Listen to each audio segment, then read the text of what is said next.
Ассалаумағалейкум қазақ елі, достар, қалайсыңдар? Бүгін мен өзім арнауға Бурахан деген бауырымызды, Бурахан Даханов деген бауырымызды шақырдым. Осы жігіт ұлы көшмен деп айтуға да болады, айналысады. Бір ай бұрын Астанада болғанда екеуміз кездесіп таныстық. Енді осы міне бірінші эфирге шығып жатырмыз. Иә. Осыдар, диаспора, қалай, денсаулық қалай? Жақсы. Ал енді Бурахан кім сені танымайды, былай енді өз туралы өмір баянды кішкене айтып берсең, и қандай ары қарай уже сұрақтарды қоям ғой, өз туралы айтып бер. Армысыздар, құрметті ағайын. Менің атым Бурахан Даханов. Мен мына оңтүстік Қазақстан өңірлерінен солтүстік Қазақстан облысына адамдарды көшіріп, адамдарды шақырып жүрген жігіттердің бірімін. Өзім де осы қазіргі уақытта жаңағы көші-қонмен айналысатын Тәуекел атты қоғамдық ұйымның төрағасымын. Енді біздің басты мақсатымыз осы солтүстік Қазақстан облысындағы шекаралас аймақтардағы ауылдарға, елді мекендерге, оңтүстік өңірлерден азаматтарымызды шақыру, көшіру, сол арқылы да ауылдарды құтқару деген сияқты дүниелермен айналысамыз. Түсінікті. Тек оңтүстік па, әлде батыс па, қандастар, сол солтүстікке? Мен мына оңтүстік өңірлер деп айтатын кезде,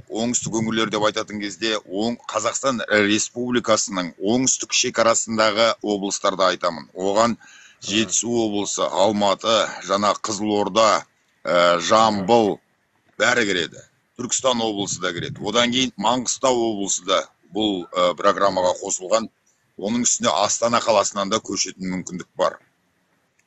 Айтпақшы, біз Тәуекел ұйымы Қазақстан Республикасының еңбек министрлігі жасап берген ішкі көші-қонмен, яғни еңбек күші көп өңірлерден еңбек күші аз өңірлерге жаңағы мамандар шақыратын программаны нәтижесін арттырумен айналысамыз. Яғни үйді көшіп келушілерге біз бермейміз. Үйді үкімет береді. Квотаны үкімет береді.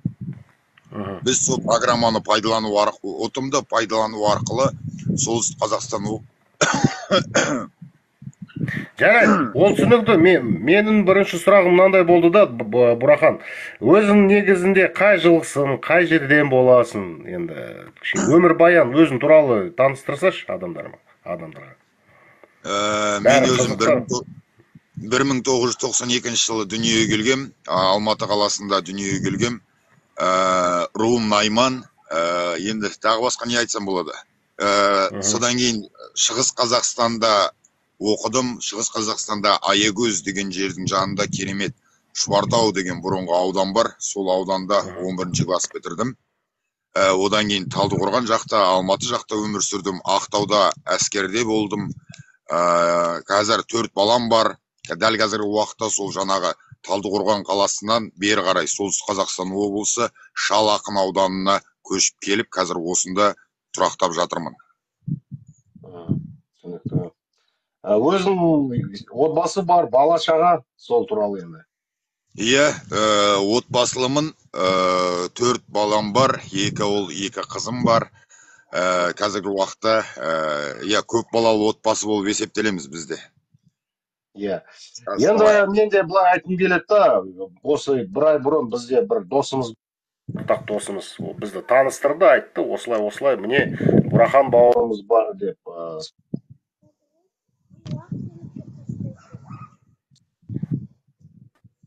Маған звондап жатыр, кешірім сұраймын.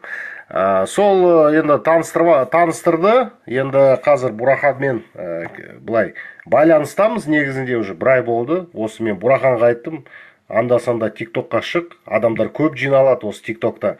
Осы тиктоктың пайдасы бар, негізінде үгіт насихат жүргізуге, жұмыстарды істеуге былай өте жақсы, күшті просмотр алады негізінде тиктокта. Енді қазір өзің былай қарап тұрсың ғой, Бурахан, қандай онлайн сенде, қанша адамдар пікірлер жазып жатыр. То есть жұмыс жүріп жатыр да осы тикток арқылымен. И стримдерді осы сақтауға болады, каналға, ютубқа салуға болады, адамдар көреді. Енді қазір адамдар көп былай сұрақтар қойып жатыр да, сен стримда қойды. Мысалы, мен де қазір айтам, қазір айттым, мен де айналсам, мысалы, Бураханға көмектесем, енді бәріміз соған не дейік, былай еңбек істейік деп. Адамдар енді сұрақтар қойып жатыр да, мысалы, бір маған әйел шықты, ол Гаухар ма аты, сол айтады, маған көшуге бола ма деп, қандай, кімге көшуге болады, қандай, сол бағдарлама туралы кішкене более андай детально айтып берсейші, айтып берсін. Аха.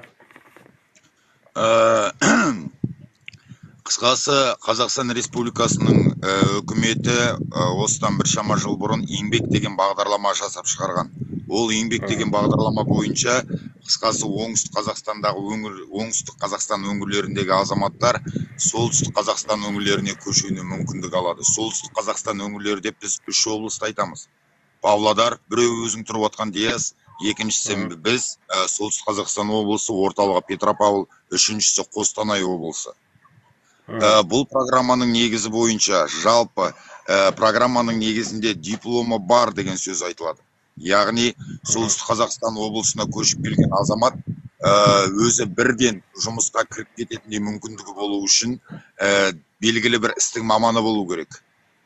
Сол мамандығына байланысты, мысалы біздің Сергеевка қаласына рентгенолог немесе дефектолог жаңағы тағы басқа да мамандықтар керек болатын болса, біз сол жаңағы Түркістан облысындағы рентгенологты осында әкеліп, үкіметтің жаңағы беретін квоталы мәселелерін алып беруге жағдай жасауға көмек береміз. Үкімет солтүстік Қазақстанға көшіп келген азаматтарға 240 мың теңгеден адам басына ақша береді, субсидия. Бір реттік көмек. Яғни сіздің семьяңызда 3 бала, сосын әйеліңіз өзіңіз болатын болсаңыз, 5 адамның бәріне 240 мың теңгеден ақша беріледі. Бұл бір реттік көмек. Екінші берілетін көмегі, ол үкіметтің салып берген жаңағы үйлерінің ішінен на арендной основе дейді. Арендалық тұрғыда жаңағы үй беріледі. Яғни ай сайын жаңағы 7-8 мың теңге тұрып төлеп беріп тұратын үйлер беріледі. Одан кейін үшінші берілетін көмектері ол жаңағы жұмыс мәселесін жұмыспен қамтумен көмектеседі. Яғни осы 3 дүние. Бірақ солтүстік Қазақстан облысына көшіп келу үшін алдымен жаңағы дипломы лайықты болу керек. Яғни сол барғысы келетін өңірде сондай маманды өздері сұраныс ретінде сұраған болуы тиіс.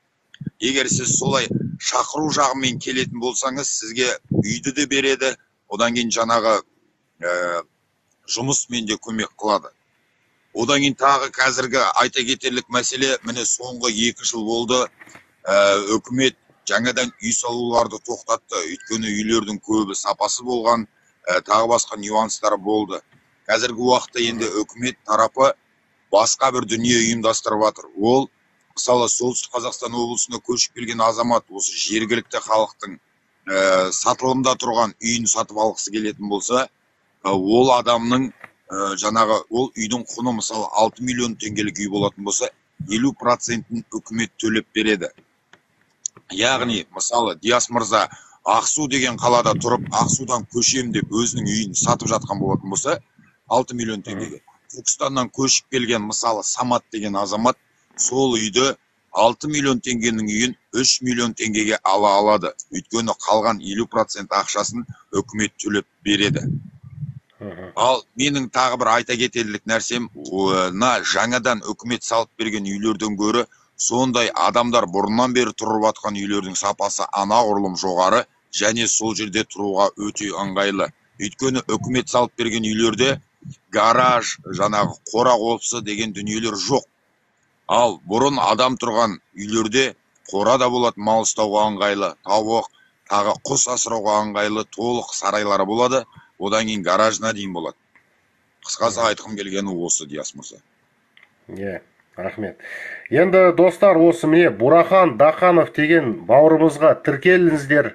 Енді бәрі біліп жүріңіздер. Баяғыда енді бәрі айтады, Диас сенен басқа деп, анау солтүстікте блогерлер жоқ па деп. Енді халық былай білмейді ғой енді кішкене. Біз ғой мында былай Павлодарда анау Ресейде айтқандай языковой патрули адамнан шулатып, енді халық біледі. Енді міне Бурахан бауырымыз енді қанша болды жыл уже көшіп келген неге Қызылжар жаққа? 2 аптадан кейін 2 жыл болады. 2 жыл болды. Былай оның сан айтуға бола ма, болмай ма? Қанша отбасы көшірдің деп анау ақпарат? Ондай біз Солтүстік Қазақстан облысына көшпен айналысып жүргенде біз жарнамалаумен айналысамыз. Яғни Солтүстік Қазақстан облысындағы жаңағы берілетін мүмкіндіктер туралы, ол жердегі жаңағы көрсетілетін көмектер, және бұл жақтағы Солтүстік Қазақстандағы ауа райы мәселесі деген сияқты дүниелермен біз оңтүстік Қазақстандағы ағайындарға насихат ретінде жаңа насихат агитация жасаймыз, яғни. Үгіт насихат істейсіз, үгіт насихат, дұрыс. Түсінікті. Енді Бурахан бауырым, уақыт сен айттың ғой кішкене енді аздау. Пока былай мен кірдім, микрофон что-то істемей. Так что былай бір-біріне сен маған осы каналдарға тіркел, егер мен саған осылай сілтеме жіберсем, ол неге бейне емес, ол былай стримға кіруге болады. Кішкене енді достар, андай қалай айтуға болады, официально ресми түрде кішкене сұхбат жаздық, мен оны кесем, аяғын басын былай. Біздің сұхбатты неге YouTube каналға салам. Келесі жол былай, қазір айтайын, Бурахан, мені стримға кіріп, былай еркін, былай жай сөйлесуге болады, достар кіреді, адамдар кіреді, былай көп окошко. Сенде қазір ондай мүмкіндік жоқ та адамдарды қосуға. Сосын қосасың, тура сондай адамдармен уже напрямую общаться будешь. Сол айтарым. Айта бер. Ағайын, осы Солтүстік Қазақстанға көш мәселесі бойынша қызығатын болсаңыздар, мұна Диас ағам айтпақшы, мұна менің парақшамда осы солтүстікке көш мәселесі бойынша салынған бірнеше видеолар бар. Сол видеоларды толыққанды көріп шығуларыңызды сұраймыз. Одан кейін Солтүстік Қазақстанға көш мәселесі бойынша YouTube'қа егер Бурахан Дақанов деп жазатын болсаңыздар, осы көптеген видео материалдарды көресіздер. Осы уақытқа дейін 2 жылдың ішінде біз Солтүстік Қазақстанда Түркістан жақтан, орталық жақтан көптеген ұлттық телеканалдардың журналистерін шақырып, көптеген жақсы материалдар жасағанбыз. Мына жерде жұмыс жоқ, ол жақта анау жоқ, мынау жоқ деген азаматтарға айтарым. Ағайын, қарным десең қал сонда, елім десең көш. Біз жалынып отырған жоқпыз. Бізге елім, жерім деген азаматтар керек мұнда. Мұнда жағдайдың онша емес болса, жаман болды, анау мынау болды деген азаматтар бізге шынымызды айтайық қажет емес. Бізге осы жаққа келіп, өсемін, өнемін. Осы Солтүстік Қазақстандағы қазақтардың санын арттырам. Мына жақта бізде 535 мың адам тұратын болса, соның 30% қазақ ағайын. Павлодармен салыстырмалы түрде бізде қазақтардың саны анағұрлым аз. Оны Диас мырза, сіз жаңағы келсесіз осы сөзіммен. Павлодарда толық 535 мың адам тұрады біздің облыста, Солтүстік Қазақстан облысында. Соның 30-35% бізде қазақ. Қалғаны өзге ұлт өкілдері ағайын. Сол себепті бізге Солтүстік Қазақстан облысына елім жерім деген патриот азаматтардың көшіп келгені керек. Елім жерім деген патриот адамдар өзгертеді деп ойлаймын. Қысқасы айтқан кезде жаңағы жұмыс жоқ деген дүниені айтып, шыны керек ондай адам жалқау адам айтады деп ойлаймын. Мен өзім құрылыста жұмыс істеймін. Суббота, воскресенье күні басқа да шаруаларымызды осылай істеп жүре береміз. Солтүстікте жұмыс жоқ деген дүние ол өтірік. Істеймін деген адамға 2 қолға 1 күрек табылады ағайын. Келіңіздер. Бурахан, тағы да қоса кетейін. Қазір енді жаңалықтарды қарасақ, не болып жатыр да, анау засуха да, орысша айтқанда, опустынивание, засуха. Оңтүстік біздің өңірлерімізде қазір өздері айтады, су жоқ болып жатыр. Енді ол сондай, енді климатический нелер бар.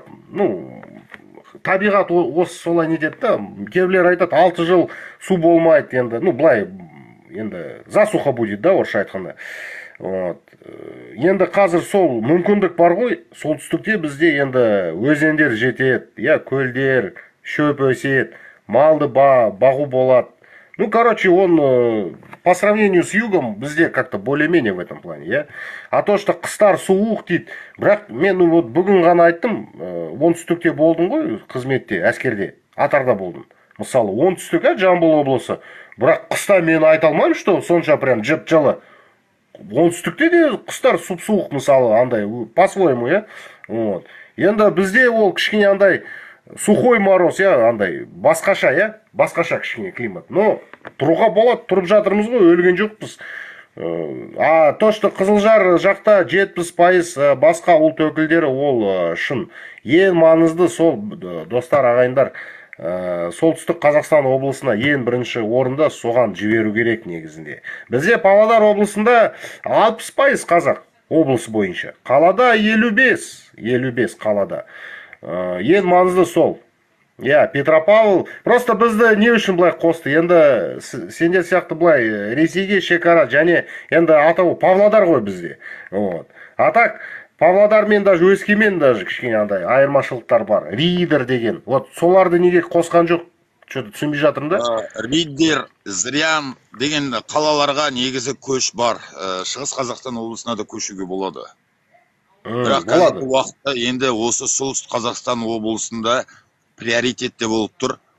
Біз осы тәуекел ұйымын ең бірінші осы бүкіл ресурстарымызды жаңағы пилотный проект ретінде осы солтүстік Қазақстанда толыққанды ұйымдастырып көреміз.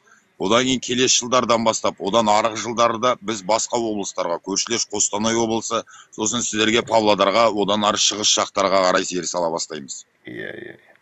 Я, Қостанай тоже өте маңызды. Лисаковск, Рудный, анау, мынау, қанша тоже көшу керек, я, қазақтарға сол жаққа. Сол. Жарайды, Бурахан бауырым, ең бірінші былай сұхбат өткіздік. Саған рахмет. Егер уақыт болса, осында отыра бер, адамдарды қоса берейін. Мүмкін сұрақ бар оларға.